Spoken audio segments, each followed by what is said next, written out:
사랑하는 형제자매 여러분, 오늘 우리는 믿음의 여정 속에서 마주하는 가장 깊고도 어려운 질문 중 하나를 함께 묵상하고자 합니다. 바로 고난 속에서의 찬양, 이해할 수 없는 상황 속에서의 감사입니다. 이 시간이 시작되기 전 만약 주님의 말씀이 당신의 마음에 울림을 준다면 구독과 좋아요를 통해 이 은혜의 메시지가 더 많은 영혼에게 닿을 수 있도록 빛을 나누는 일에 동참해 주십시오. 당신의 작은 손길 위에 하나님의 크신 축복이 함께하기를 기도합니다.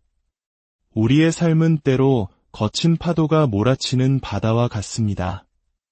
예기치 못한 폭풍이 우리의 믿음의 배를 뒤흔들고 절망의 어둠이 한 치 앞도 보이지 않게 할 때가 있습니다. 바로 그 순간 우리는 무엇을 붙들어야 할까요? 오늘 이야기는 바로 그 폭풍의 한가운데에서 발견할 수 있는 가장 강력한 힘, 찬양의 능력에 관한 것입니다. 성경에는 이런 말씀이 있습니다. 거친 파도를 잠잠하게 할 수 있는 이름이 있다고, 죽음의 권세를 깨고 무덤을 열어젖힐 수 있는 이름이 있다고, 우리를 구원할 유일한 이름, 바로 예수 그리스도입니다. 우리가 그 이름을 부를 때 놀라운 일이 일어납니다. 저는 예수님을 부릅니다. 저는 그분을 치료자라 부릅니다. 부활하여 권능으로 다스리시는 분이라고 고백합니다. 우리가 예수의 이름을 부를 때마다 무덤과 같았던 절망의 상황 속에서 새로운 생명이 싹트기 시작합니다. 저는 그분을 나의 구원자라 부릅니다. 영원히 영광 받으시기에 합당하신 분이라고 선포합니다. 우리가 그분의 이름을 부를 때 우리를 묶고 있던 절망의 사슬이 끊어지고 마른 뼈와 같았던 우리의 영혼이 살아나며 수치심의 문들이 무너져 내립니다. 지옥의 권세마저도 그 이름 앞에서는 힘을 잃고 맙니다. 사망아, 너의 쏘는 것이 어디 있느냐? 무덤아, 너의 승리가 어디 있느냐? 예수의 이름 안에서 죽었던 것들이 살아나고 불가능이 가능으로 바뀌는 기적이 일어납니다. 오늘 저는 여러분과 함께 한 가지 깊은 영적 원리를 나누고 싶습니다. 2020년 12월의 어느 토요일 밤, 저는 깊은 잠결에 하나의 생각으로 인해 잠에서 깨어났습니다. 그것은 외부에서 들려오는 음성이 아니라 제 영혼 깊은 곳에서부터 터져나오는 듯한 강력한 깨달음이었습니다. 그 생각은 바로 이것이었습니다. 성문이 없는 성벽도시는 온전히 안전하지 않다. 이 이상한 문장이 밤새 제 머릿속을 맴돌았습니다. 성문이 없는 성벽도시. 저는 침대에 누워 수년간 연구했던 성경 속 성벽과 성문에 관한 모든 지식을 떠올리기 시작했습니다. 특히 저는 구약의 느헤미야서를 깊이 사랑합니다. 느헤미야는 무너진 예루살렘 성벽을 재건하는 위대한 임무를 맡았던 인물입니다. 당시 이스라엘 백성들은 72년이라는 긴 세월 동안 성벽을 재건하려고 노력했지만 번번이 실패했습니다. 낮 동안 쌓아 올리면 밤사이 원수들이 와서 허물어뜨리고 조롱했습니다. 그들은 결코 이겨낼 수 없는 절망감에 빠져 있었습니다. 바로 그때 위로자라는 이름의 뜻을 가진 느헤미야가 나타납니다. 그는 성령님의 놀라운 그림자였습니다. 그는 왕의 지원을 받아 예루살렘으로 향했고 그의 인도 아래 백성들은 단 52일 만에 성벽 재건을 완수합니다. 한 세대가 넘도록 불가능했던 일이 성령의 영감과 인도하심 안에서 단 한 계절 만에 이루어진 것입니다. 이것은 오늘날 우리에게 주시는 강력한 메시지입니다. 성령님과 함께할 때 우리의 힘으로 수십 년간 해결하지 못했던 문제들이 단기간에 해결될 수 있다는 것입니다. 성벽을 재건하는 동안 아직 완성되지 않은 부분이나 성문이 세워질 자리에는 창과 칼로 무장한 파수꾼들이 서서 밤새도록 경계를 섰습니다. 성벽이 외부의 적으로부터 도시를 보호하는 물리적인 방어선이라면 성문은 누가 들어오고 나갈지를 통제하는 영적인 통로와 같았습니다. 이사야서 60장에는 저의 인생을 바꾼 구절이 있습니다. 내 성벽을 구원이라, 내 성문을 찬송이라 부를 것이라. 할렐루야. 이 말씀을 깊이 묵상해 보십시오.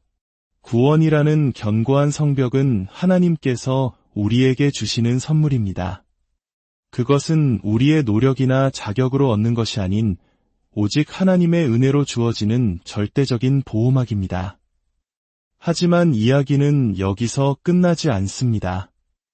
하나님께서는 그 구원의 성벽에 찬송이라는 성문을 만들라고 우리를 초대하십니다.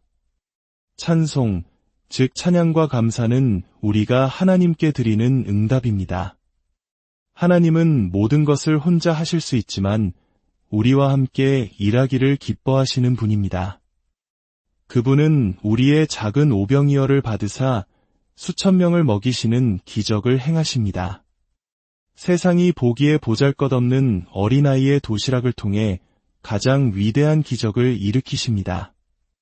하나님께서 주신 구원이라는 성벽과 우리가 드리는 찬양이라는 성문이 만날 때 비로소 우리의 영적인 도시는 온전히 안전해지고 완성되는 것입니다.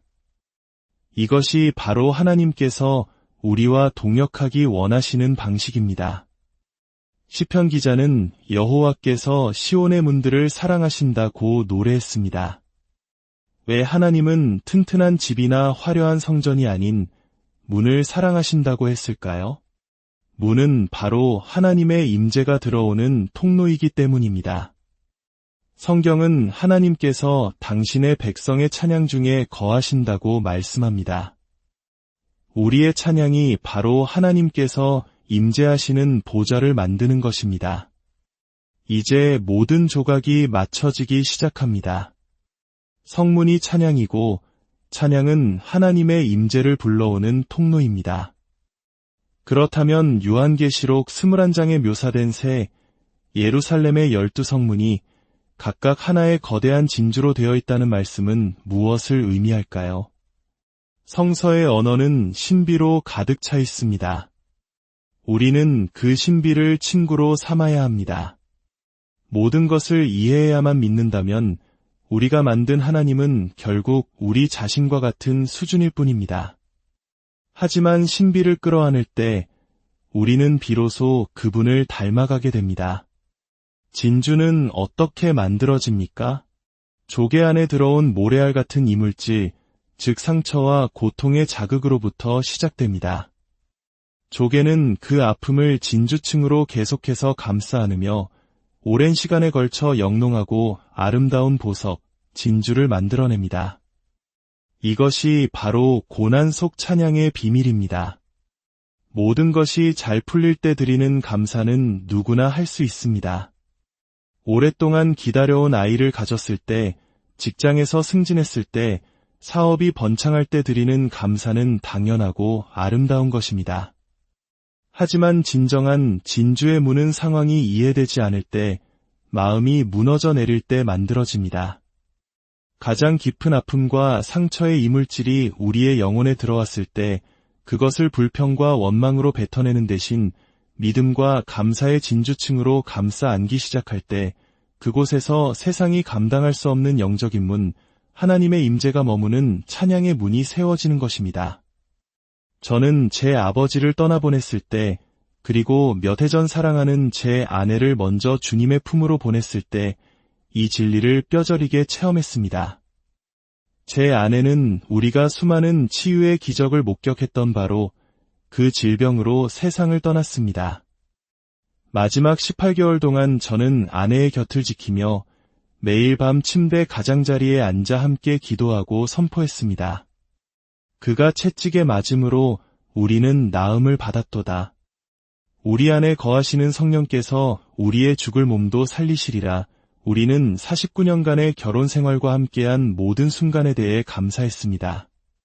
하지만 아내가 마지막 숨을 거둔 그 순간, 제 가족들은 슬픔 속에서도 한 가지를 선택했습니다. 우리는 함께 하나님을 찬양했습니다.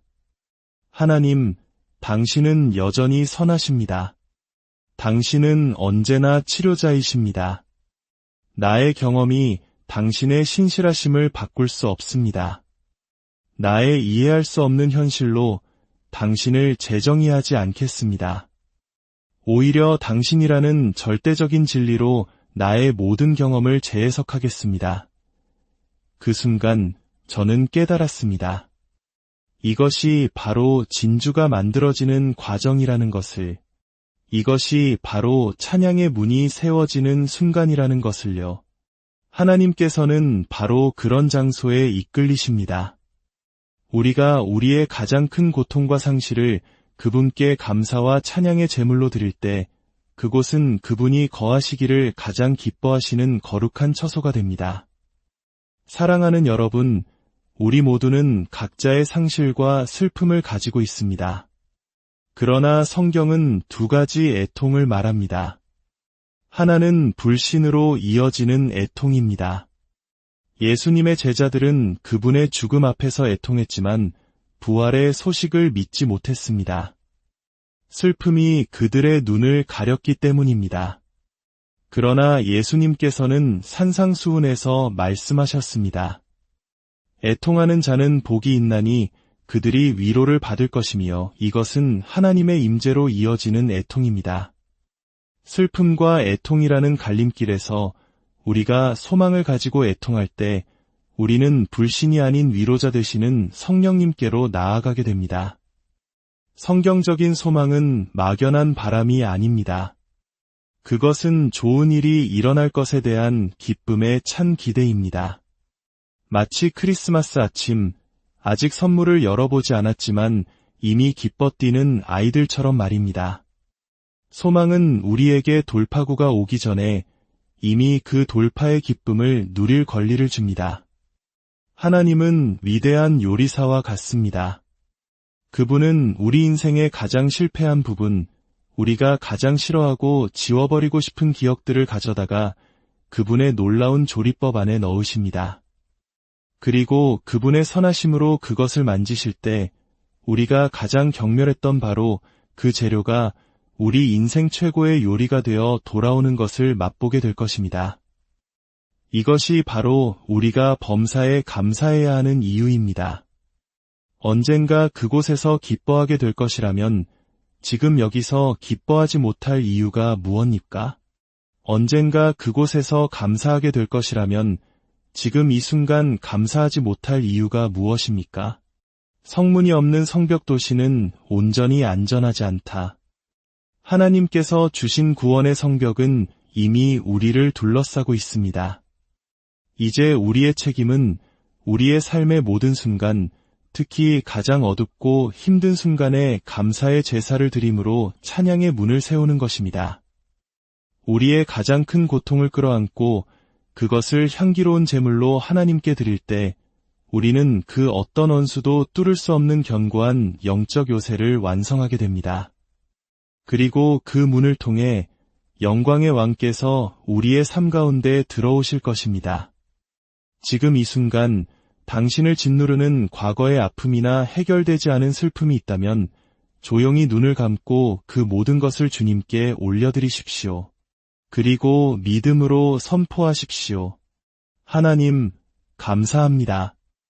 이 모든 상황 속에서도 주님은 선하십니다. 당신의 입술에서 터져나오는 그 감사가 당신의 인생을 지키는 가장 견고한 진주문이 될 것입니다. 오늘 이 말씀을 듣는 모든 분들의 삶에 이해를 초월하는 평강이 임하기를 기도합니다. 당신의 고통이 변하여 간증이 되고 당신의 슬픔이 변하여 기쁨의 찬송이 되기를 주님의 이름으로 축복합니다.